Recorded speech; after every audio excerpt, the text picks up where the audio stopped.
Hello, everybody. Today we are doing What If Deku Was a Demon Part 4. We are still only just past the Hero vs. Villains training by All Might's class. Part 4 just finished. I'm not gonna say I'm concerned, but I wonder how long this is gonna go. I wonder, can we get to possibly like a part 13-ish when we finish? That'd be pretty neat, actually. So, we continue our story off for after the Hero vs. Villains training. And I have no idea what happens before the USJ. So we're going to assume that happens right after, because I, for some reason, don't know enough. So, Izuku and his entire classroom, after a good night's of rest, arrive at school. And when their teacher, Aizawa-sensei, tells them that they will be going to a different place today, and that to go file onto the bus that's outside. As he leads them down the hallway and towards the bus, they all get on it, and they go towards their destination, the USJ, Unforeseen Simulation Joint. As that is happening, everyone starts discussing quirks, and eventually, after some happy and bickering, Bakugo snaps like, "What'd you say about me, frog?" As Suyu had mocked him about his quirk. And as Asui also says, "Oh yeah, Todoroki," as she points to the green-haired boy. "Aren't you the one with the weird quirk?" As he's like, "What do you mean?" As she's like, "You can take error and make it into strength. But imagine if you were a villain. You could just take the breath right out of us. That's scary to think about." As Izuku's like, "Yeah." As he starts sweating out of nervousness, and it's just like, "Yeah, I guess that would be horrible." As a couple minutes later, Izuku and his class arrive at the Unforeseen Simulation Joint. And when they all start filing off of the bus, Aizawa-sensei does roll count. And eventually, they finish it. And everyone is present. I mean, no, I don't mean anything. So, when they're eventually introduced to Pro Hero 13. I thought I knew the nickname. No, I don't. I'm gonna say Space Hero. Maybe that's her name. I don't know. So, 13 begins explaining things and facts about the USJ. And as all the students are fascinated when they open the door, and just to see many different climates, like a rocky zone, a thunderstorm, and water with a cruise ship in the middle. As they're all astonished by this, Izuku quickly picks up on something in the middle and pokes his brother and points to it. As Todoroki's like, "Understood." As he says, "Aizawa-sensei, is that supposed to be there?" As he points to the purple portal forming in the middle as it starts opening. As Aizawa's like, I don't know, Shoto." As he looks in his lesson plan, and nothing says anything about fake villains. As he immediately realizes, "Everyone, stay on guard. These are real villains." As the why did I repeat myself there? The portal begins expanding even more as a very creepy man in blue hair creeps out of it and stares at them. As Izuku just thinks to himself, what if I... As he takes the breath out of him immediately, yanking it out, and just putting it, like, into his legs. As he sees the villain immediately fall out of the portal. Not, like, out into the USJ, but, like, they can't see him anymore. As Izuku's like, happy that worked. As Aizawa-sensei is like, good job, Izuku. Didn't think you had that long of range. As Izuku says, I don't have a range, it just goes on forever. As Aizawa thinks, so he can... Never mind. As Aizawa immediately says, 13, protect the students, as he jumps down the massive flight of stairs.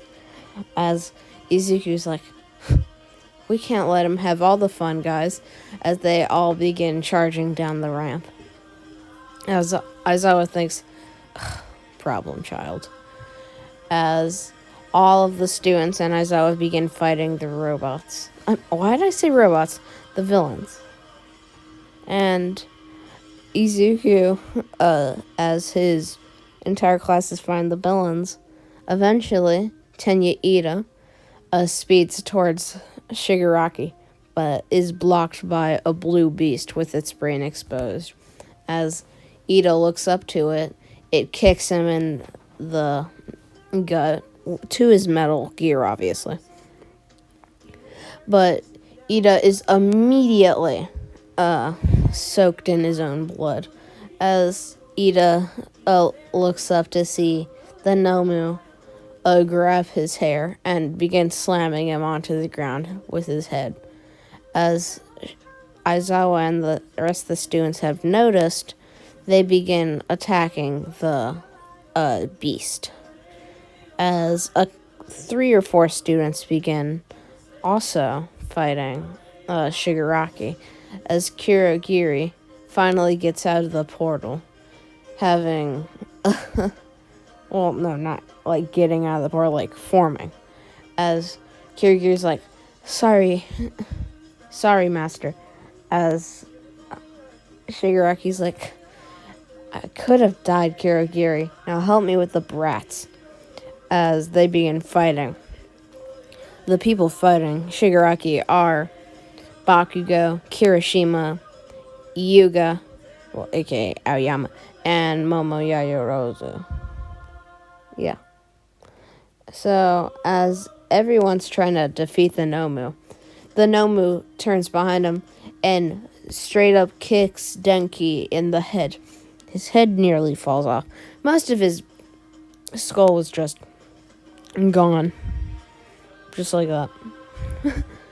As Denki flies up and hits the ceiling of the USJ, hitting his head. As Izuku in shock and most of the students look over and see Denki's body splat all over the ground. As Aizawa says, Kaminari! As he tries to catch him with his scarf, but doesn't get there in time. And once again, Aizawa says, another comrade in my line of duty I've seen die. As Aizawa looks over angrily to the Nomu, and all the students charge at it. But the Nomu just continues beating up, well, just torturing, basically, Tenya Ida, as no one can do enough damage to cause it to pay attention. The only reason Denki was noticed because his electricity was burning the Nomu's skin, and he had just done the 1,000,000 volts, and that obviously gave the Nomu some burns. As Izuku says, what if it needs air? As he quickly takes all the air around it and out of the body of the Nomu.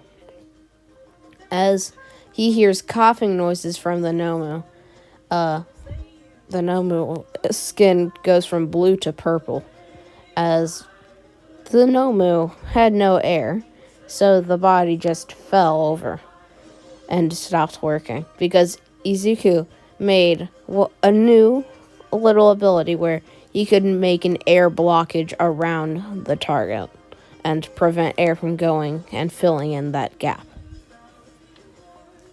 As the Nomu falls over, even if mindless, it still was originally a human body, so it needs oxygen. So there's no quirk that says you don't need oxygen, as far as I know. So the Nomu dies from loss of air. And they didn't do this in the main story because no one had a quirk like that. It would be pretty overpowered. As Izuku takes all the air in his new arsenal and just charges it around his body, his eyes immediately feel the power and look around to quickly see Shigaraki yelling at Kirigiri, as Izuku blitzes over there and kicks Shigaraki in the gut before Shigaraki could notice. And when Shigaraki gets back up and says, "Kirigiri, we need to leave," as he begins running away towards Kirigiri. As Izuku says, "No, you don't," as he makes a massive air blockage around Kirigiri and says, "I wouldn't go in there if I were you," as Shigaraki immediately rushes in the blocked zone. And keep in mind, the block is completely harmless. You can't even see it. It's just there. As Shigaraki begins yelling at Kirigiri, Kirigiri is like, "Understood," as a portal begins forming under Shigaraki. But Shigaraki quickly falls unconscious from loss of air, as Izuku kicks him to the side on the edge of the gap, where his head can just barely get oxygen, but just a little part of it. As Bakugo immediately jumps onto Kirigiri's neck thingamajigger-bobber, neck brace, as he begins using his explosions on it and says, "Don't move." I wouldn't if I were you. That would be quite dumb. As Aizawa says, "Good job, students. We have caught the villains." As All Might arrives and says, "I didn't think this would happen." As Izuku was like, "All Might," as Tenya was also still on the ground, very, very hurt. But All Might looks over to his left to see the smeared blood of Denki Kaminari and his head limp, very limp. As he goes over to Aizawa and says, "Did it happen? Is the student dead?" As Aizawa says with a guilty face, says, "Yes, he is." As All Might's like, "I'll go call Recovery Girl." As a couple minutes later, the situation is done with, and the students go home. And that, ladies and gentlemen, is where I'll be leaving off on part 4 for What If Deku Was a Demon. So, guys, if you like the series, ask for a part 5, and we will do that. So, yeah, this is Clone Stories signing off. Goodbye.